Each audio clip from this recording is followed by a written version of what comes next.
ومن يضلل فلن تجد له وليا مرشدا أشهد أن لا إله إلا الله وحده لا شريك له وأشهد أن محمدا عبده ورسوله قال الله تعالى في كتابه الكريم أعوذ بالله من الشيطان الرجيم يا أيها الذين آمنوا اتقوا الله حق تقاته ولا تموتن إلا وأنتم مسلمون أما بعد معاشر المؤمنين والمؤمنات rahimani wa rahimakumullah. Alhamdulillah, kita bersyukur kepada Allah Subhanahu wa taala dengan segala kenikmatan yang Allah berikan kepada kita semua. Salawat dan salam kepada Nabi Muhammad sallallahu alaihi wasallam, khairul anbiya'i wal mursalin, sebaik nabi dan sebaik rasul.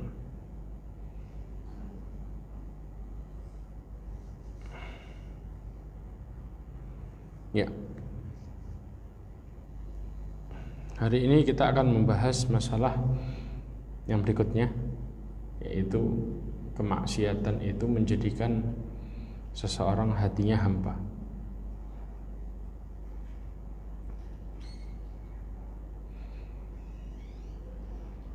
Nabi sallallahu alaihi wasallam menjelaskan, ya, sebelum kita bahas masalah ini, di dalam hadisnya dari Abu Hurairah radhiyallahu anhu, bahwasanya Rasulullah sallallahu alaihi wasallam menjelaskan, innal abda idza akhta'a khati'ah nukitat fi qalbihi naktatun sauda. Kalau seorang hamba melakukan kesalahan, dalam hadis riwayat Imam Tirmidzi dan juga Ibnu Majah, Tirmidzi nomor 3334, ya, dikatakan kalau seorang hamba melakukan dosa, maka Allah akan berikan titik di dalam hatinya, titik hitam, ya, fa idza huwa naza'a wastaghfara wa taba. Kalau dia berhenti dari kemaksiatannya, meninggalkannya, kemudian istighfar, kemudian tobat. Jadi ada 3 tahapan, yaitu meninggalkan maksiat, istighfar, kemudian tobat. Suqila qalbahu, maka hatinya bersih kembali. Wa in ada zida fiha hatta ta'lu qalbah. Kalau dia justru meneruskan kemaksiatannya, menambah kemaksiatannya, maka akan diberikan titik hitamnya hingga menutupi hatinya. Semakin terus maksiatnya lanjut, maka akan semakin menghitam hatinya, ya. Wa huwa ran, maka itu merupakan penutup.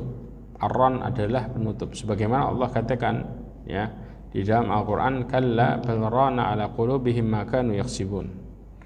Allah katakan sekali-kali tidak, akan tapi yang menutupi hatinya terhadap apa yang mereka lakukan. Di dalam tafsir Al-Qur'an Al-Azim, Al-Imam Ibnu Katsir menjelaskan, ya, bahwa Imam Hasan Al-Basri mengatakan yang dimaksud ayat di atas adalah dosa di atas tumpukan dosa, sehingga membuat hati seseorang menjadi gelap, lama-kelamaan menjadi mati.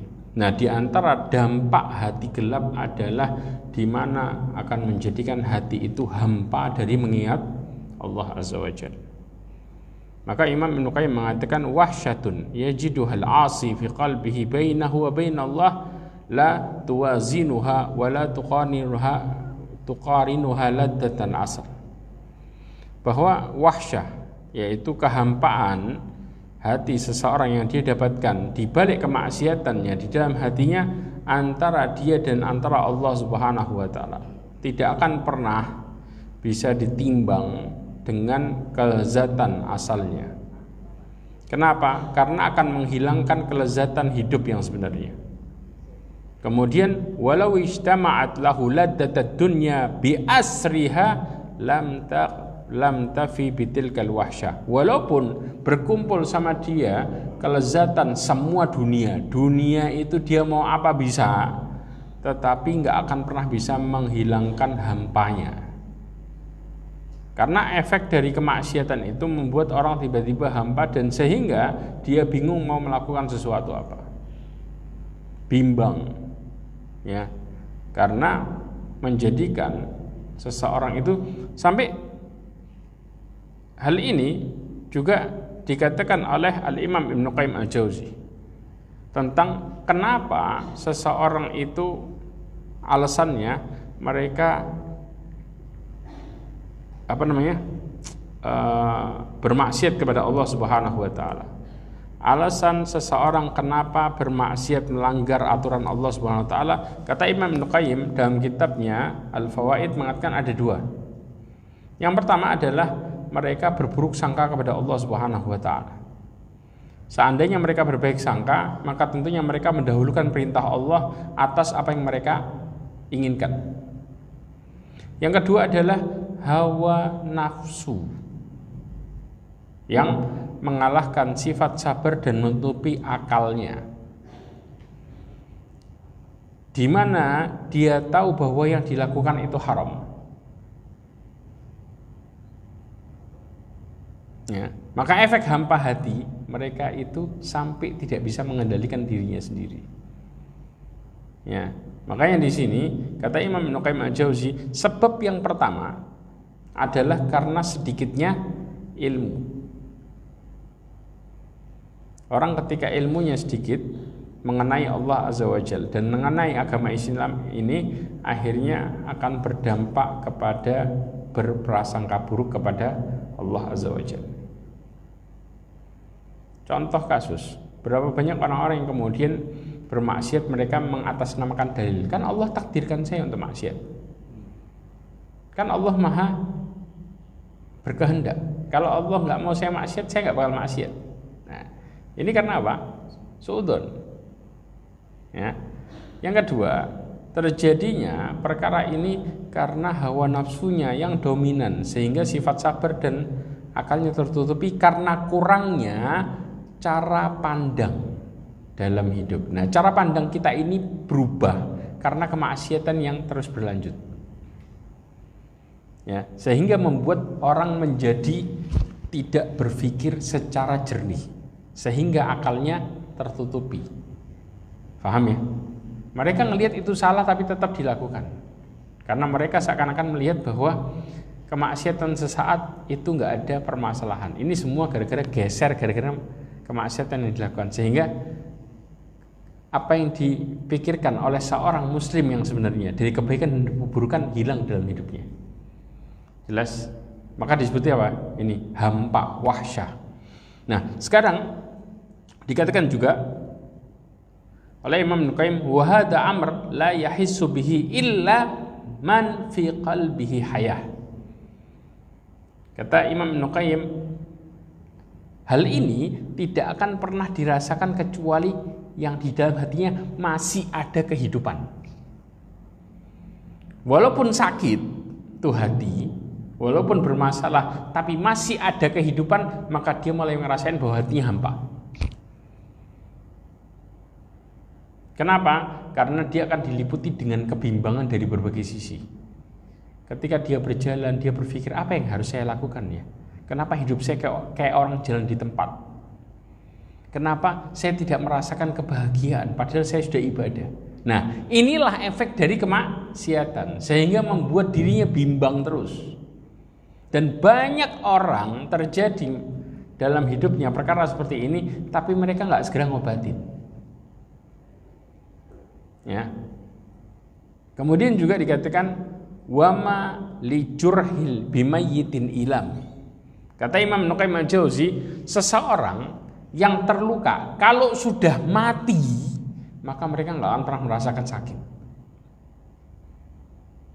Jadi yang merasakan sakitnya, merasakan bimbangnya, merasakan cemasnya hanya yang masih ada kehidupan di hatinya, walaupun di posisi sekarat, istilahnya kayak gitu.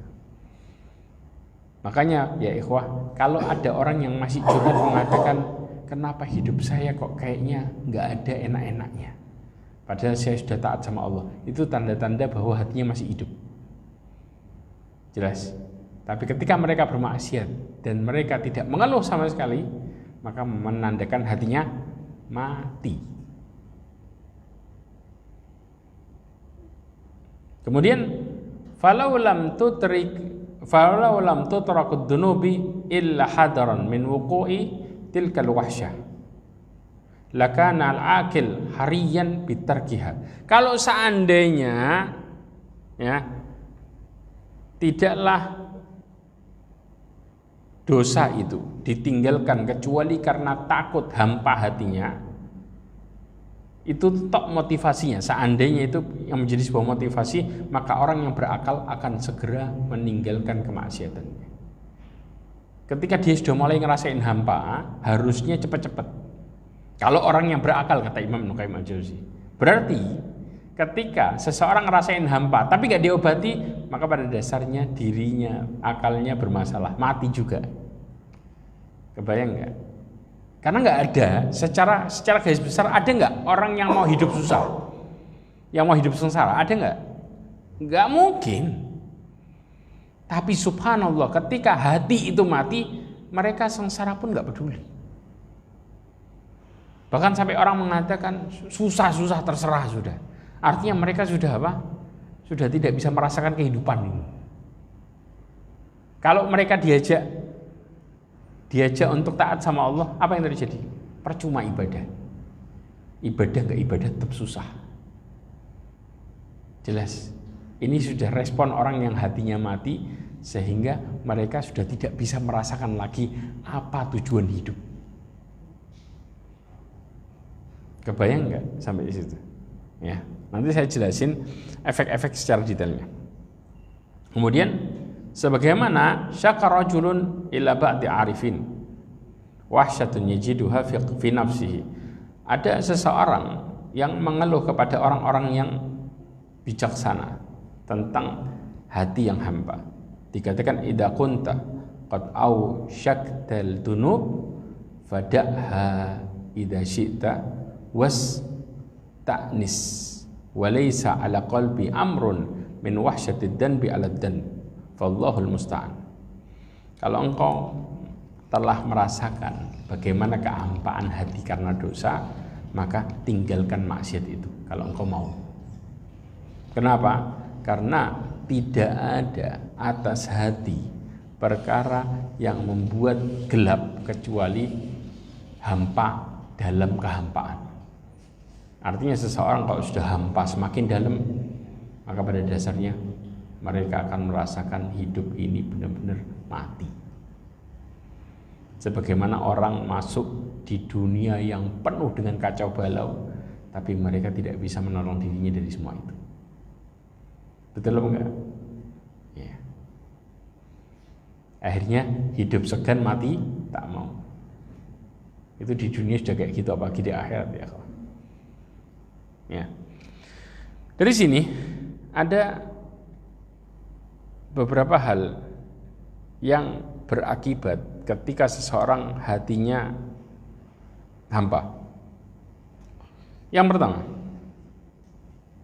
hati tersebut akan kesulitan memahami penyakit yang ada di dalam hidupnya. Sulit memahami permasalahan yang ada di dalam hidupnya. Ini yang pertama. Dan bagaimana cara menyelamatkannya? Mereka nggak tahu.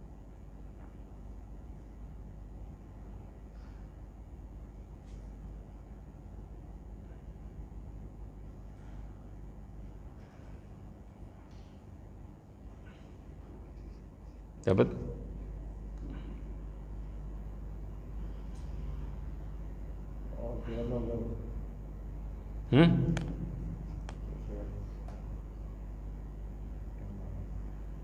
Surat ya An-Nahl 106 sampai 108.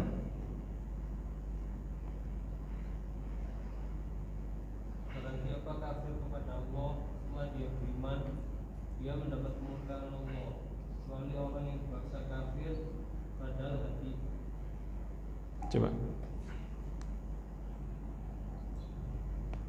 Barang siapa kafir kepada Allah setelah dia beriman, dia mendapat kemurkaan Allah. Kecuali orang yang dipaksa kafir, padahal hatinya tetap tenang dalam beriman.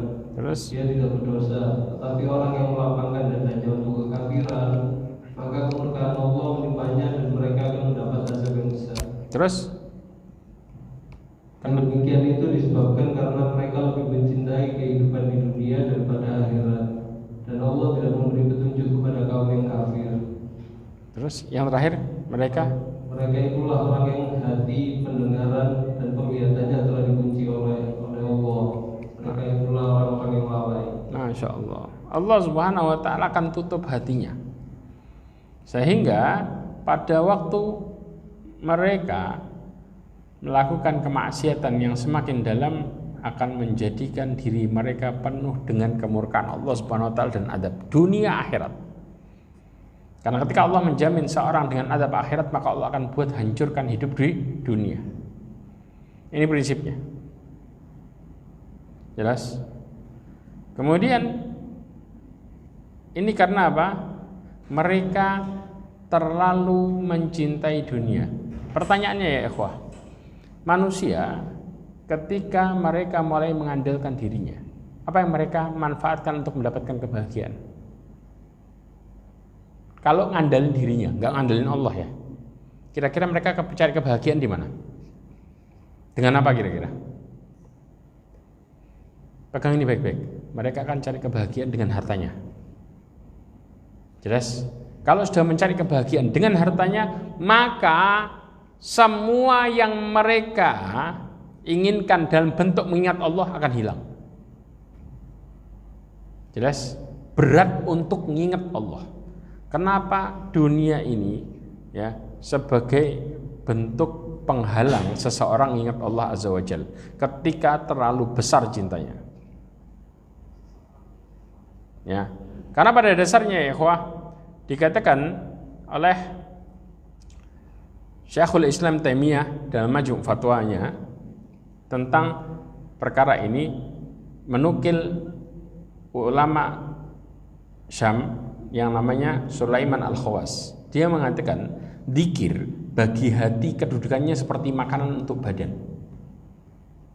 Jelas?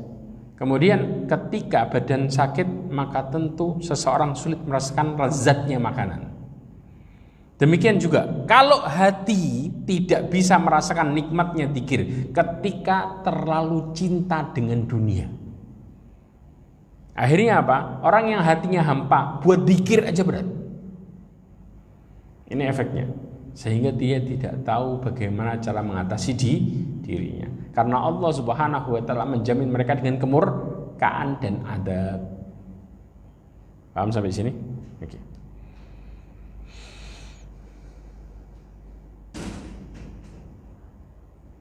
Kemudian yang berikutnya,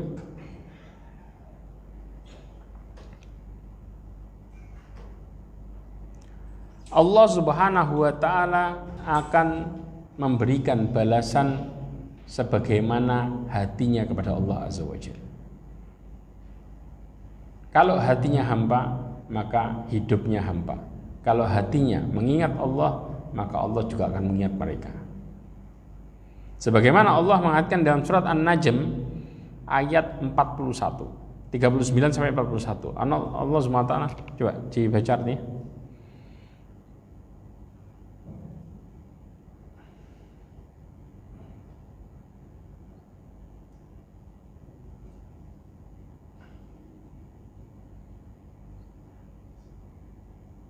Dapat? Allah katakan wa anna laisa lil insani illa ma sa'a. Jadi semua yang kita dapatkan hidup mudah sulitnya tergantung usaha kita dalam mendekatkan diri kepada Allah Azza wa Jalla. Wa anna sa'yahu sawfa yura thumma yujzahul jazaa'al awfa.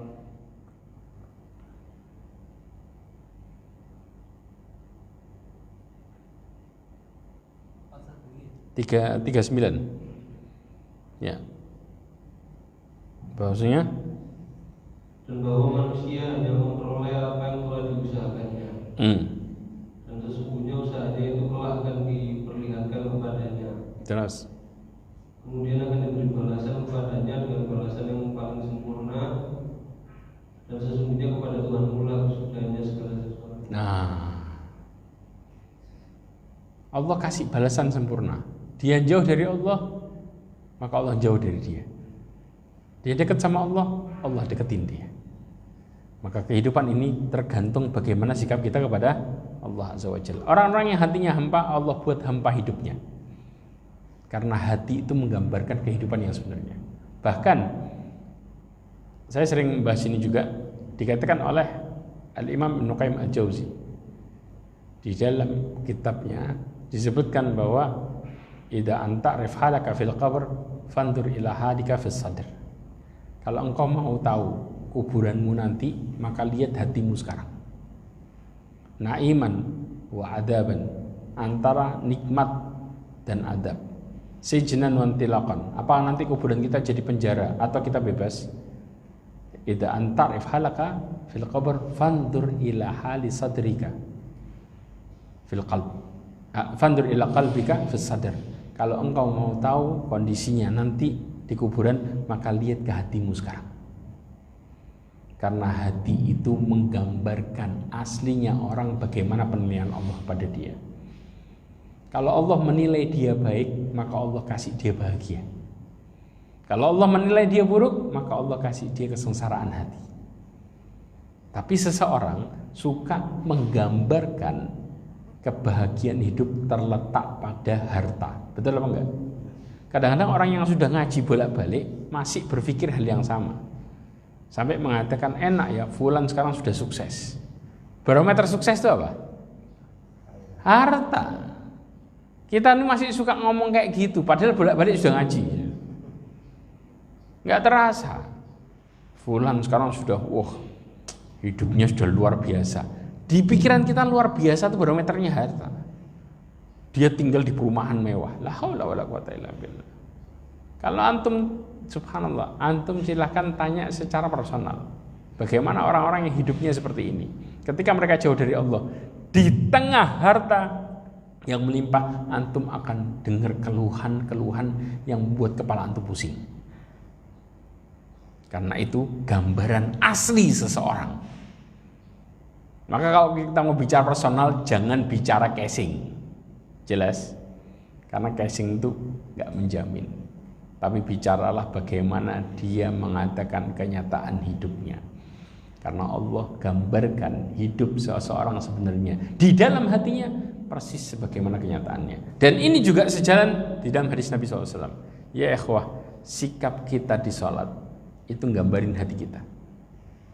Dikatakan dalam hadis Nabi SAW dari Abi Sa'id Al-Khudri radhiyallahu anhu, ra'a fi ashabihi ta'akhuran. Rasulullah SAW melihat para sahabatnya itu dalam kondisi apa? Terlambat. Artinya apa? Mereka di belakang pada waktu salat. Maka Rasulullah menyuruh mereka apa? Taqaddamu fa'atimmu bihi wal ya'tamma bikum man ba'dakum. Ya, mereka pada mundur di belakang semua nih. Ya. Rasulullah SAW menyuruh apa? Maju kalian, berimamlah denganku, dan hendaklah orang-orang sudah kalian berimam kepada kalian.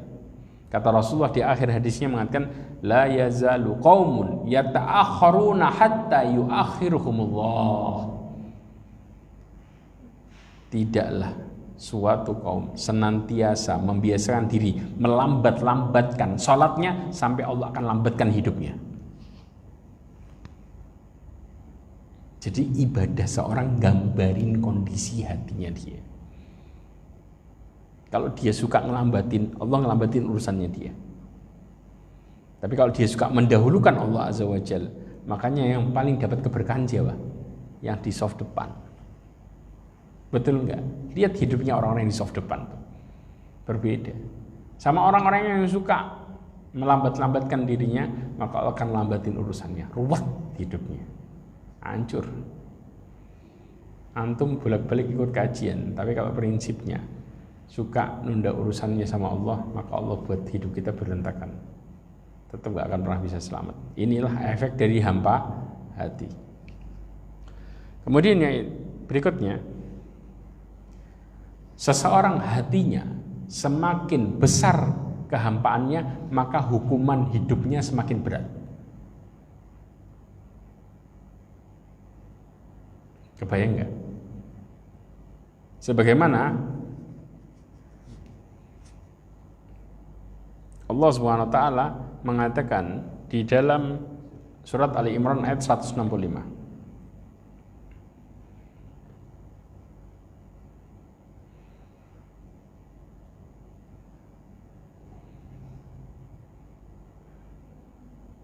Dapat?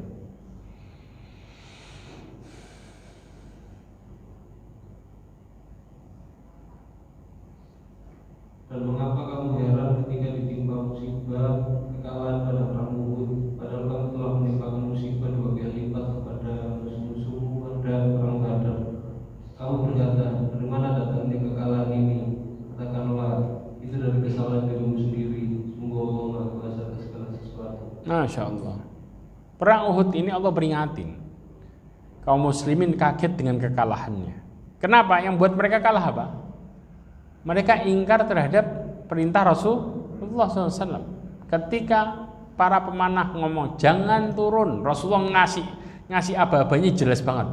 Walaupun kami disambar burung, istilah dalam bahasa Arab kalau disambar burung berarti posisinya meninggal. Kalau sampai meninggal belum ada perintah buat turun, jangan turun. Karena kalau meninggal itu burung baru datang buat makanin, paham ya? Itu yang dimaksud dengan istilah disambar burung. Tapi kemudian ketika mereka melihat dengan diri mereka, karena yang kebaikan yang tahu siapa? Allah dan Rasulnya menjelaskan tentang kebaikan yang sebenarnya. Makanya kadang-kadang ya ikhwah, kita ini suka ngelihat sisi baik, sisi buruk ketika dihadapkan dengan aturan agama. Kita selalu ngelihat dari kacamata diri kita sendiri. Ini kayaknya baik kok, mosok kayak gini buruk. Betul apa enggak? Persis kayak gambarannya para sahabat yang di atas gunung Uhud, di atas bukit pemanah. Mereka mengira bahwa kalau musuh sudah pergi, ya sudah, berarti pasti menang. Betul apa enggak? Ini tanda-tanda karena mereka sudah pergi jauh.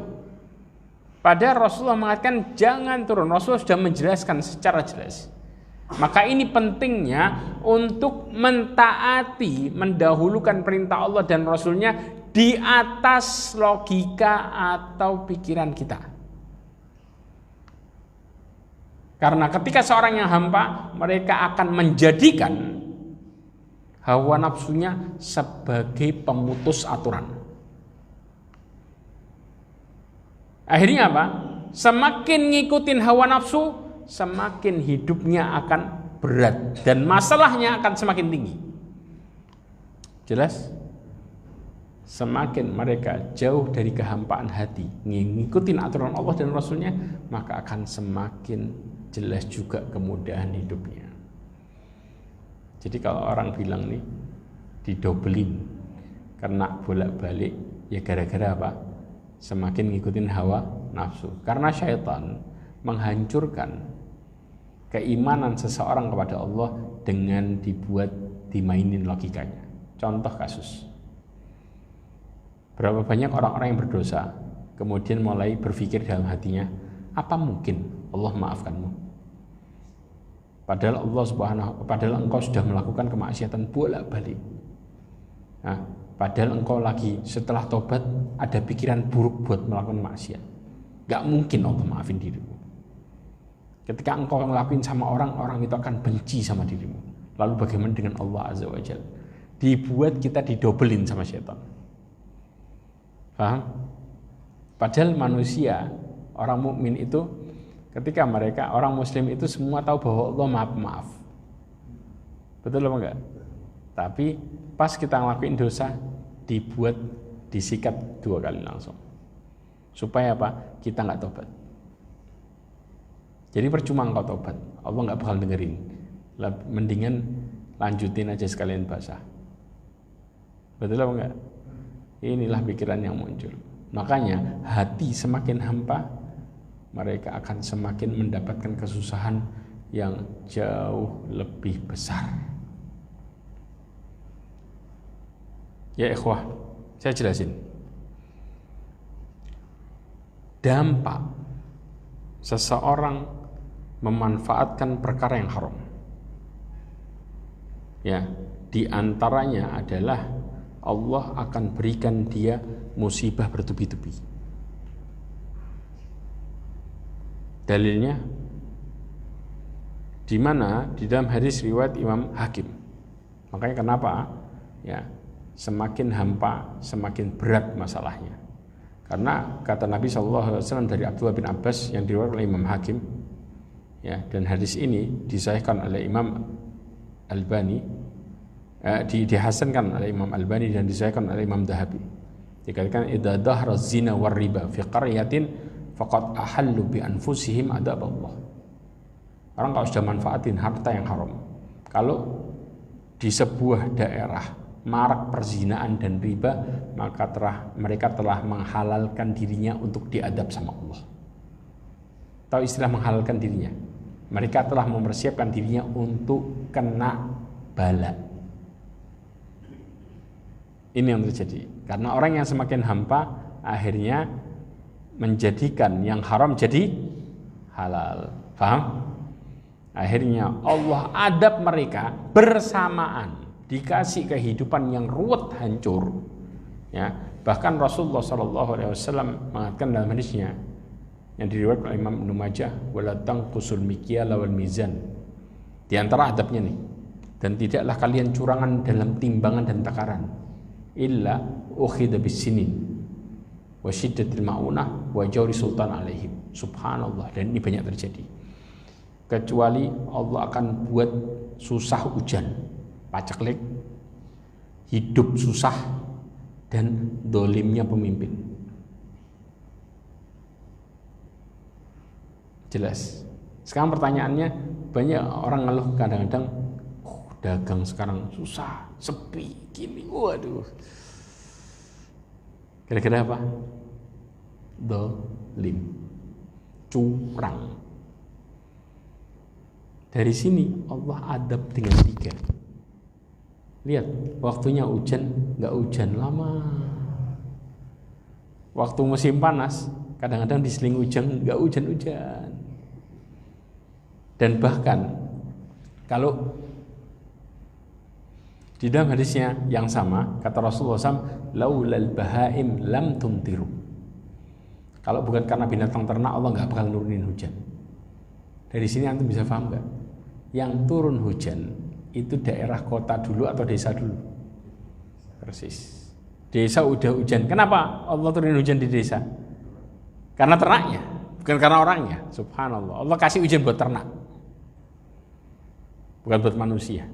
Sedangkan yang banyak manusianya nggak diturunin sama Allah hujannya. Makanya antum kadang-kadang kalau ke Batu, ke Malang, di sini hujan lebat, di sana kering katanya. Itu realitanya. Kenapa? Karena mereka bermain-main dengan murka Allah Azza wa Jalla. Dan kemaksiatan yang menghasilkan hamba diri akan membuat seseorang melihat yang haram jadi halal. Jelas? Karena hatinya apa? Rusak. Kemudian yang berikutnya ya ikhwah. Semakin seseorang hampa dirinya, keburukannya akan semakin menyebar ke sekitarnya. Jadi bukan dia yang ngerasain buruk, tapi siapa? Sekitarnya juga akan merasakan dampak keburukan. Coba buka surat Al-Hasyr ayat 19.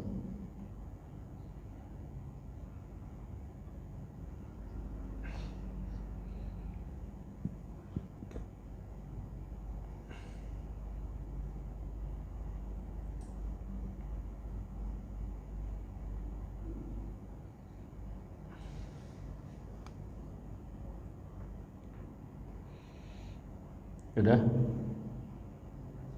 Coba dibaca.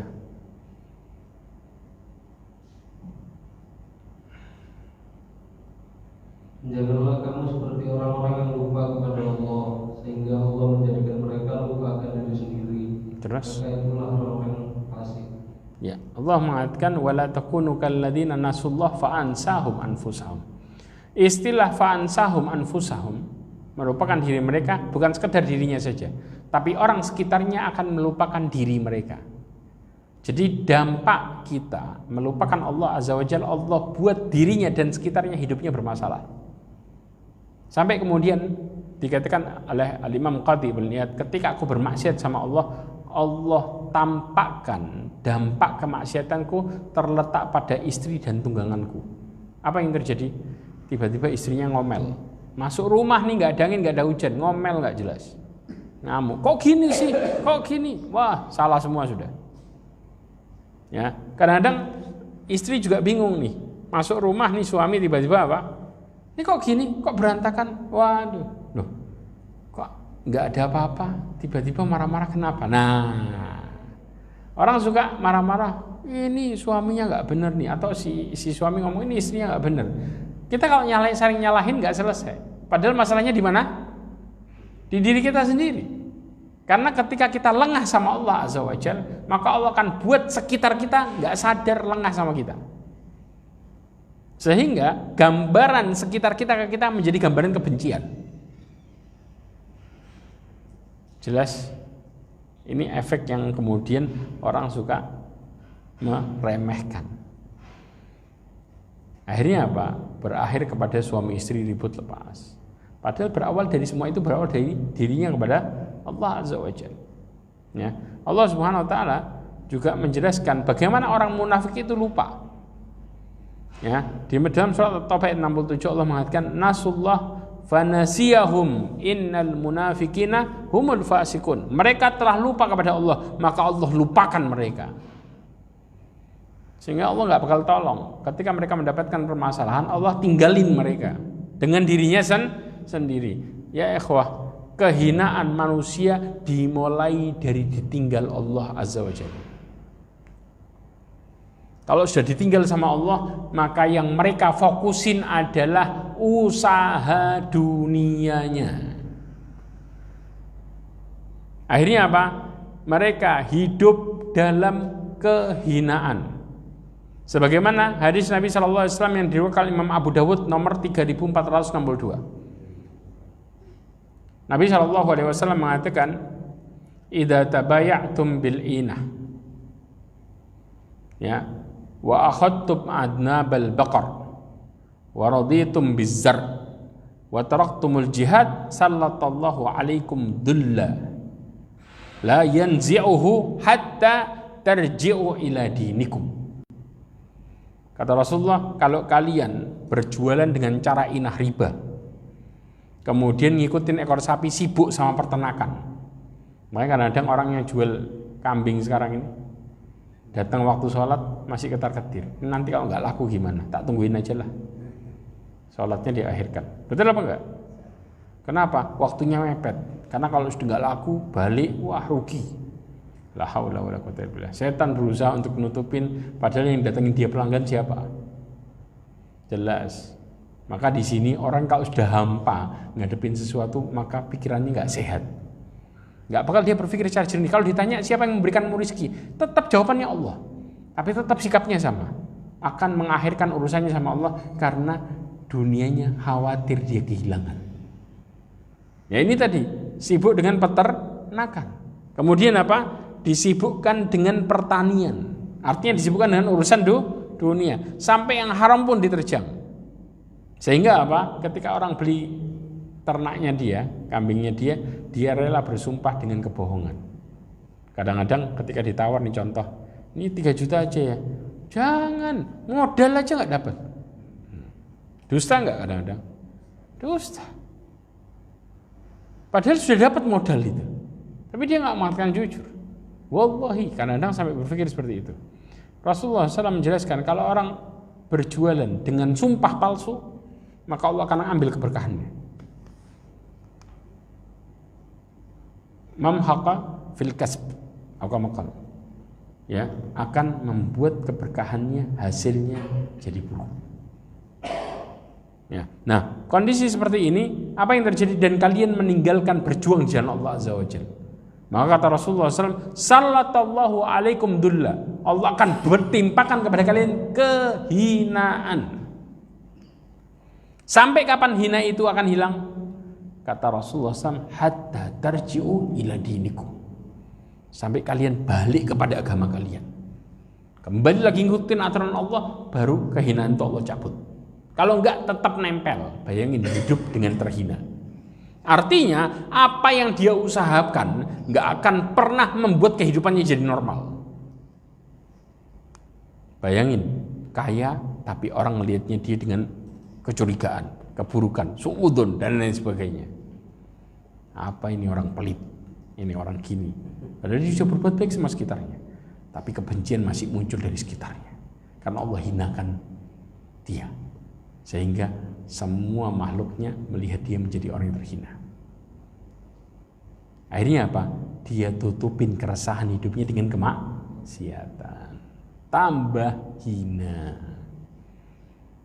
Jelas. Ini efek kalau sudah hampa, mengerikan luar biasa ya ikhwan. Ya. Kemudian yang berikutnya, kehampaan hati menjadikan Allah Subhanahu wa taala menghukum orang kafir dan munafik di dunia dan di akhirat. Kalau sudah hampa hatinya, Allah berikan mereka hukuman dunia akhirat. Dunia kena, akhirat kena. Sebagaimana di dalam surat Al-A'raf ayat 179.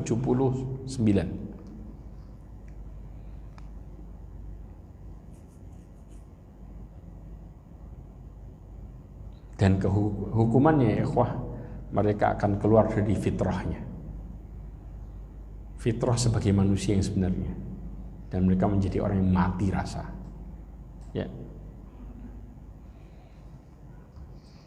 Dan sungguh akan kami isi neraka jahanam banyak dari kalangan jin dan manusia. Mereka memiliki hati tetapi tidak dipergunakannya untuk memahami ayat-ayat Allah, dan mereka memiliki mata tetapi tidak dipergunakannya untuk melihat tanda-tanda kekuasaan Allah, dan mereka mempunyai telinga tetapi tidak dipergunakannya untuk mendengarkan ayat-ayat Allah. Mereka seperti hewan ternak, bahkan lebih sesat lagi. Mereka itulah orang-orang yang lengah. Nah, orang yang lengah hatinya. Kebayang kenapa Allah jadikan seperti ini? Karena pada dasarnya, ya, seseorang yang hatinya hidup, kehidupan itu hanya ada dalam ketaatan. Ketika mereka berpaling dari ketaatan kepada Allah, pada dasarnya mereka menuju kepada kematian yang sebenarnya. Jelas? Kalau sudah hatinya mati, maka nggak ada kehidupan buat dia.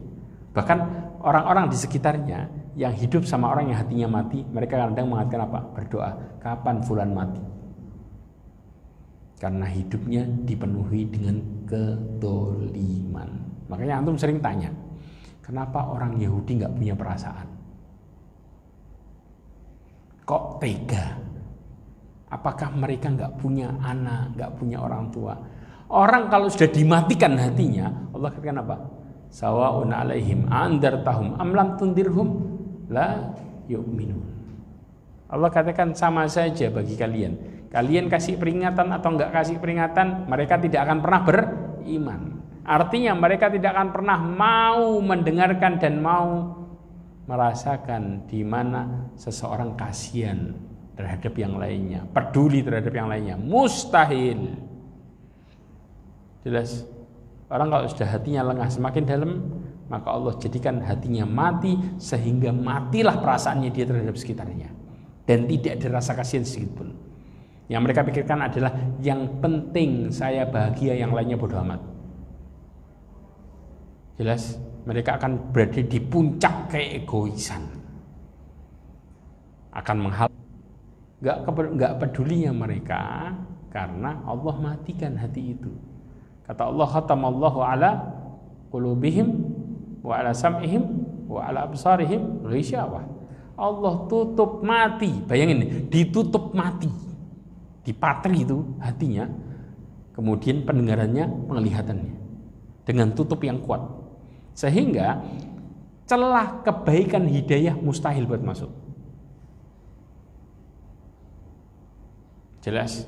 Dan yang lebih mengerikannya lagi, Allah katakan di ayat yang lain, wala yadkhulunal jannata hatta yalijal jamalu fi sammil khiyat. Ya, orang-orang yang kafir itu, orang-orang yang ingkar sama Allah Azza wa Jalla, ingkar, ya, baik di dalam hatinya atau secara perbuatan, maka pada dasarnya mereka nggak akan pernah masuk surga walaupun onta masuk ke lubang jarum. Sampai onta masuk ke lubang jarum, artinya secara gampangnya mustahil. Jelas? Inilah ngerinya ketika hati itu hampa. Kemudian yang berikutnya, kehampaan hati akan meremehkan amalan-amalan yang besar.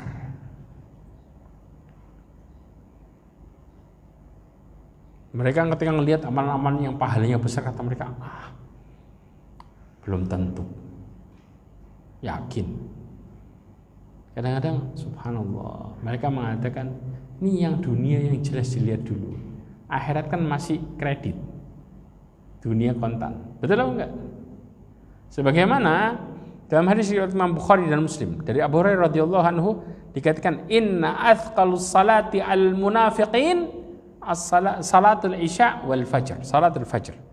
Walau ya'lamu ma fihima la'atauhuma walau habwa. Sesungguhnya salat yang paling berat bagi orang munafik adalah salat isya dan salat subuh.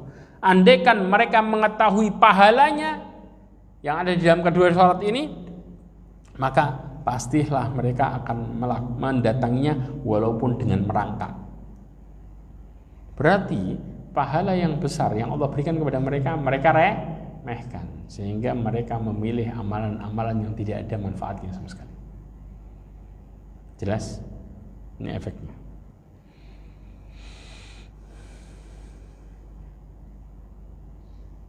Kemudian juga hati yang lengah menjadikan perbuatan dolim mereka akan meluas di atas muka bumi. Jadi penyakit kedoliman mereka akan nyebar gara-gara kelengahan hati, kehampaan hati, membuat sekitarnya juga ikut berbuat dolim. Sebagaimana Nabi SAW mengatakan di dalam hadis riwayat Imam Bukhari dan Muslim dari Abu Musa al-Asy'ari, innallaha la yumli lidh-dhalimi hatta idza akhadahu lam yuflithu. Kemudian Rasulullah SAW membaca, wa kadzalika akhdhu rabbika idza akhadhal qura wa hiya dhalimatun inna akhadahu alimun syadid. Allah katakan, sesungguhnya Allah kalau menangguhkan hukuman pelaku kedzaliman sehingga apabila telah tiba saatnya hukuman, maka Allah tidak akan pernah melepaskannya. Dibuat apa? Dolim terus. Dibiarin sampai merebak, terakhirnya disikat. Jelas?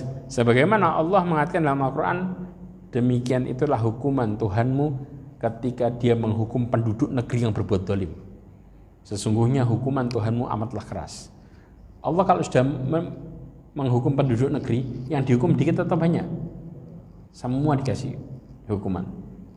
Kenapa? Karena yang baik diem, yang buruk tambah jadi, akhirnya yang baik pun juga kena dampaknya. Karena Allah anggap yang baik buruk juga.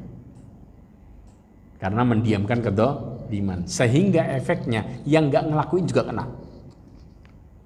Karena Allah anggap dolim juga. Makanya ya ikhwah, perbuatan dolim seseorang ketika didiamkan sama sekitarnya, yang sekitarnya nggak ikut melakukan, Allah hukumi dengan hukuman yang sama, yaitu sama-sama dapat dosanya persis. Sebagaimana kejadiannya penduduk mana? Penduduk negerinya Nabi Saleh, di mana mereka menyembelih ontanya Nabi Saleh. Dan antum tahu yang menyembelih berapa? 1 orang. Yang kena adabnya 1 kaum, karena mereka semua ikut andil dalam kata setuju. Cuman ngambil 1 hal, setuju. Eksekutornya cuma 1, sehingga Allah adab mereka jadi 1. Yang ngomong setuju, diem itu juga tanda setuju. Karena pada dasarnya di dalam Al-Quran disebutkan, ketika seseorang mengingkari dengan hatinya, maka mereka akan menjauh dari perbuatan zalim tersebut. Makanya subhanallah ya ikhwah, sampai dijelaskan kalau ada sebuah daerah subur, makmur, tapi penduduknya bermaksiat terus sama Allah, maka siap-siap buat pindah. Kenapa? Maka Allah akan hancurkan penduduk yang kayak gitu. Karena cara Allah Subhanahu wa taala dalam surat Al-An'am ayat 44, Allah Subhanahu wa taala ya menjadikan orang-orang yang bermaksiat kena istidraj adalah dibuat hidupnya makmur secara dunia sedangkan mereka bermaksiat. Di akhirnya Allah akan timpakan adab ke mereka. Dengan adab yang menghancurkan dunia dan akhiratnya sekaligus. Yaitu mereka dibuat mati dalam keadaan suul khotimah bareng-bareng. Coba. Maka ketika mereka melupakan peringatan yang telah diberikan kepada mereka, kami pun membukakan semua pintu kesenangan untuk mereka. Terus? Sehingga ketika mereka bergembira dengan apa yang telah diberikan kepada mereka, kami siksa mereka secara tiba-tiba. Maka ketika itu mereka terdiam putus asa. Nah, jelas. Di antaranya ya, ikhwah, antum tahu nggak dusun namanya Legeta yang di Dieng? Ya, bayangin gunung gede sama Allah dibelah. Belahnya bukan belah gini ya, belah tengah ya, belah bawah, dipangkas gini. Ya, ujung atasnya ditimpain satu desa habis. Ada sekitar tamu loh, disebutkan tamunya ada berapa belas gitu. Tamu yang datang ke situ, dia bukan penduduk situ, disebutin tamunya meninggal juga. Kenapa? Pendatangnya ini kan ngelihat maksiat kan, betul apa enggak? Karena kemudian ngelihat maksiat tamu, dia sebagai orang baru, sedangkan penduduk aslinya maksiatnya udah lama. Akhirnya Allah adab sak tamunya sekalian, ditimpakan jadi satu semua. Di mana gunungnya dibelah kemudian loncat. Yang lebih mengerikannya lagi, antara gunung sama desa ada lembah, lembahnya utuh lembahnya. Makanya penduduk desa di situ, subhanallah. Anda kalau tahu di Dieng di daerah situ, mereka akhirnya semua hijrah ngaji. Kajian luar biasa di Dieng. Setelah kejadian itu mereka tobat. Artinya apa? Hidayah bagi sisanya, ada bagi mereka. Karena di dusun Legetang ini terkenal dengan panen yang paling makmur. Yang lainnya rusak, dia enggak. Sengaja Allah kasih terus. Dikasih sesuai keinginan. Di akhirnya Allah matikan dengan su'ul khatimah. Bareng-bareng lagi. Ini prinsipnya. Makanya kalau sudah ada daerah kayak gitu dan mereka enggak berubah, maka kita yang hijrah. Sebelum Allah timpakan adab kena juga ke kita. Sampai diistilahkan kayak gini ya. Inilah ngerinya bagaimana kemudian orang yang hampa hatinya sampai mengarah kepada kematian. Nasallallahu alaihi wasallam. Nah, kemudian yang terakhir adalah sekarang solusinya. Solusinya adalah yang pertama, mereka hendaklah berzikir kembali mengingat Allah Subhanahu wa taala dalam kondisi apapun. Supaya hatinya nggak menjadi hampa. Sebagaimana Rasulullah SAW mengatakan di dalam hadis yang diriwayatkan oleh Abu Musa al-Asy'ari radhiyallahu anhu, bahwasanya Nabi SAW bersabda, "Matsalul ladzi yadhkuru rabbahu wal ladzi la yadhkuru rabbahu kamatsalil hayyi wal mayyit." Permisalan orang-orang yang mengingat Allah dan orang yang enggak mengingat Allah seperti orang yang hidup sama orang yang mati. Berarti orang kalau mau hidup lagi hatinya, mereka jauh dari kehampaan, mereka harus kembali mengingat Allah Azza wa Jalla. Yang kedua, mereka harus kembali kepada Al-Quran dan Sunnah. Sebagaimana Allah mengatakan dalam surat Al-Isra ayat 82, Allah katakan, wa nunazzilu minal Qur'ani ma huwa shifaa'u wa rahmatul lil mu'minin. Kami turunkan dari Al-Quran sesuatu yang menyembuhkan, terutama buat penyakit hati, ya, dan rahmat bagi orang-orang mukmin. Wala yaziddu dhalimina illa khasara. Dan tidak bertambah orang zalim kecuali kerugian. Jelas?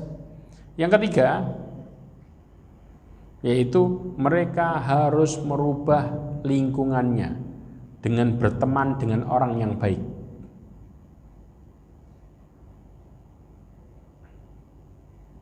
Sebagaimana Allah katakan di dalam surat Al-Kahfi ayat 28. Allah katakan wasbir nafsaka ma'al ladzina yad'una rabbahum bil ghadati wal ashiyyi yuriduna wajhah. Dan sabarlah dirimu bersama orang-orang yang berdoa kepada Tuhan mereka di waktu pagi dan petang untuk mengharapkan wajah Allah semata. Maka di sini kita disuruh untuk berteman dengan orang yang saleh. Kemudian juga yang berikutnya, yang keempat, menghindari tempat dan perbuatan buruk. Menghindari tempat dan perbuatan buruk. Sebagaimana Allah katakan dalam surat An-Nisa ayat 140. Coba dibaca.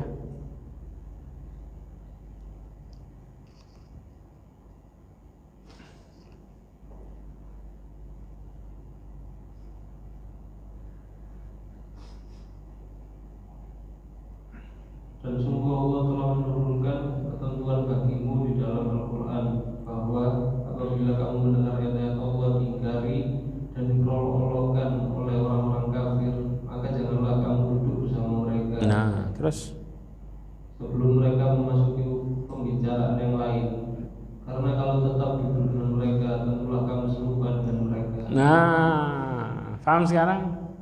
Kita kalau duduk sama orang buruk, dengerin omongannya keburukan, kita sama persis kayak dia. Dan dosanya sama. Makanya supaya hati kita terjaga, hindari majelis-majelis dan orang-orang yang buruk.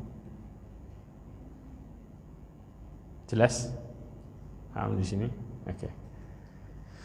Sebenarnya ada lagi yang lain yang Masya Allah, yang dampak kehampaan hati terhadap keluarga itu banyak. Ya, di antaranya akan membuat keluarga menjadi lemah. Ya, sebagaimana Allah katakan dalam surat An-Nisa ayat 9. Ya, juga di antaranya ya, kehampaan hati ini akan menjadikan orang-orang berbuat kejahilan. Sebagaimana Allah Subhanahu wa taala mengatakan dalam surat An-Nur ayat 21.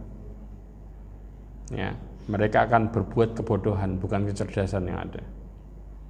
Ya, banyak lagi yang lainnya. Insya Allah kita lanjutkan di pertemuan berikutnya, di mana kemaksiatan membuat semua urusan tambah susah, tambah sulit. Bagaimana sulitnya urusan ketika kita dihadapkan dengan kemaksiatan, maka kita akan bahas detail di pertemuan berikutnya. Insya Allah. Sulit berbagai sisi sudah. Dari mana kesulitan diri sendiri, kesulitan kehidupan, kesulitan keluarga, ya, bahkan sampai kita bilang orang yang bermaksiat tadi mereka akan jadi miskin mentalnya. Ya, banyaklah. Insya Allah bismillah. Sebelum saya tutup, ada pertanyaan? Ya.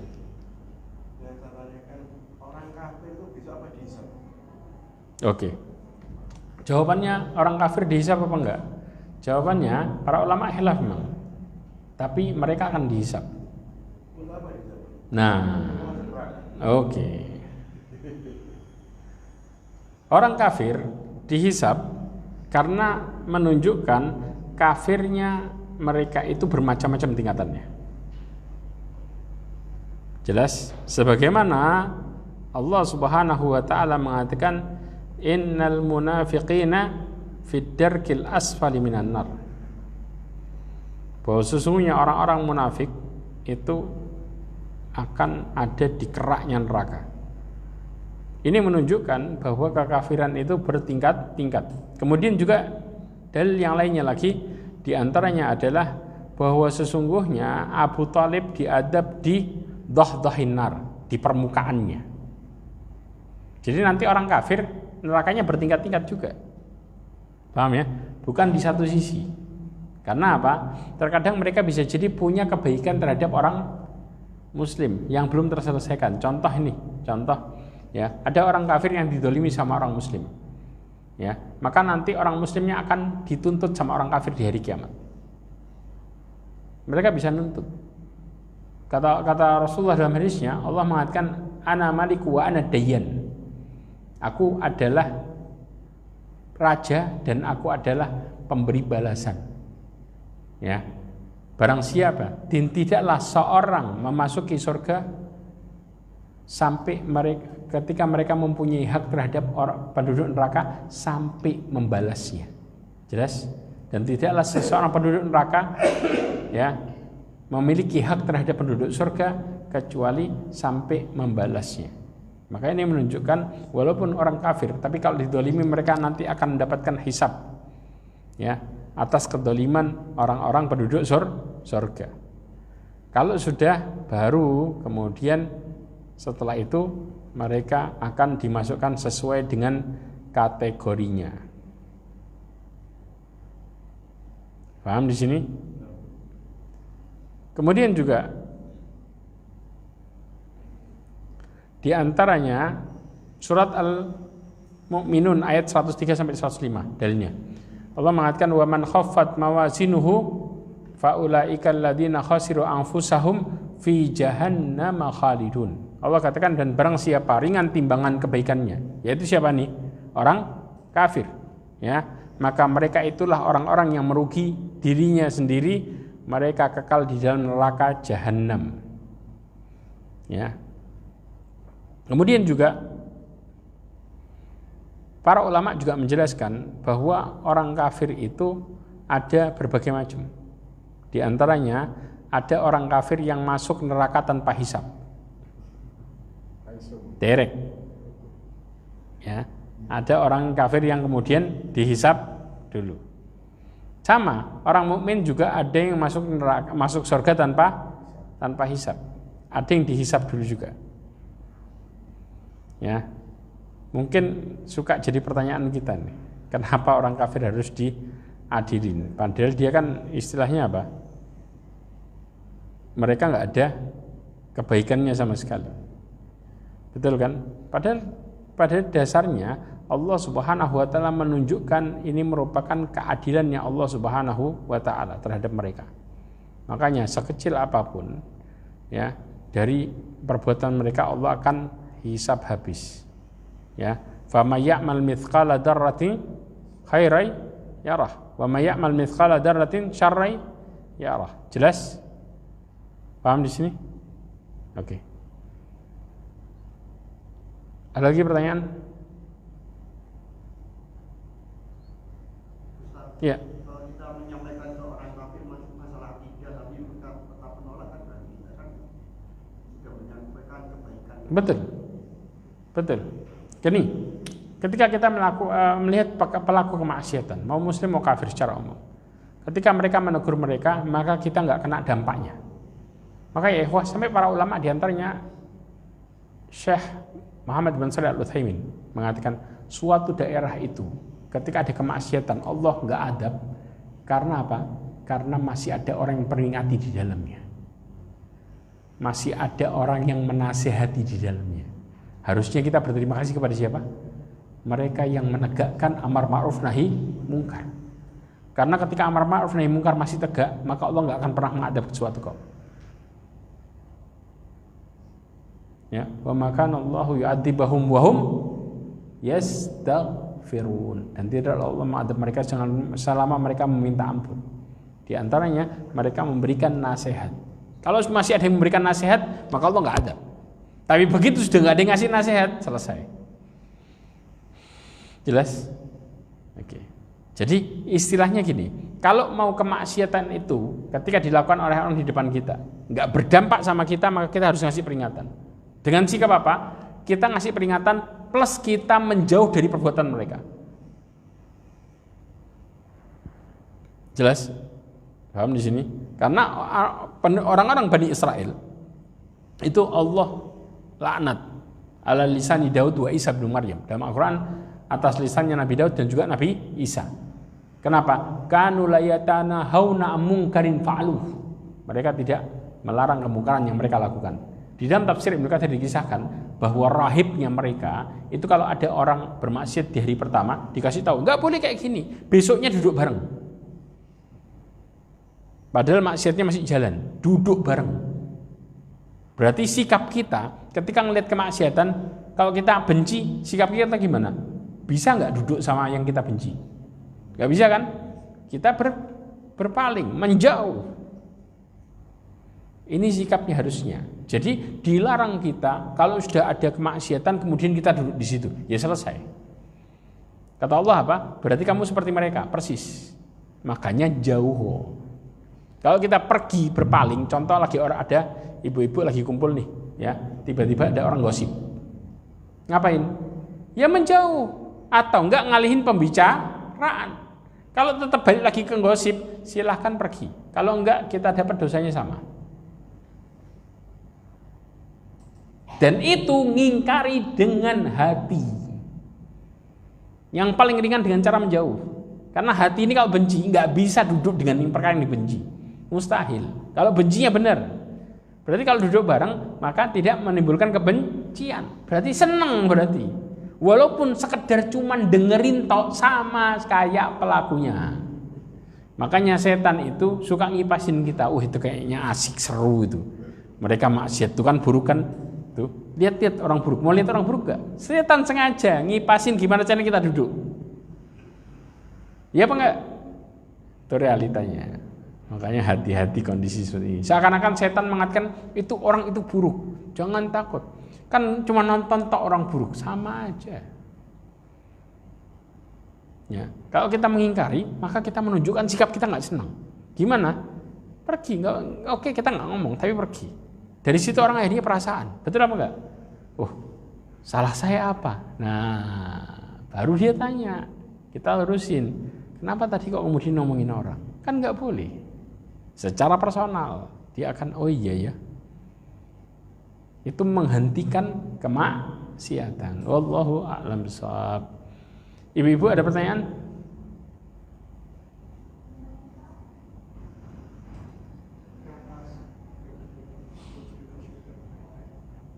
Gak ada?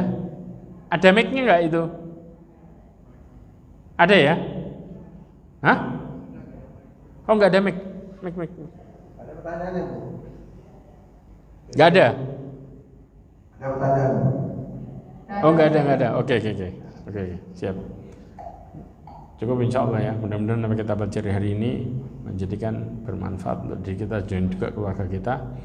Ya, insya Allah jangan lupa pembahasan berikutnya kita akan membahas tentang bagaimana Allah akan mempersulit semua urusan kita.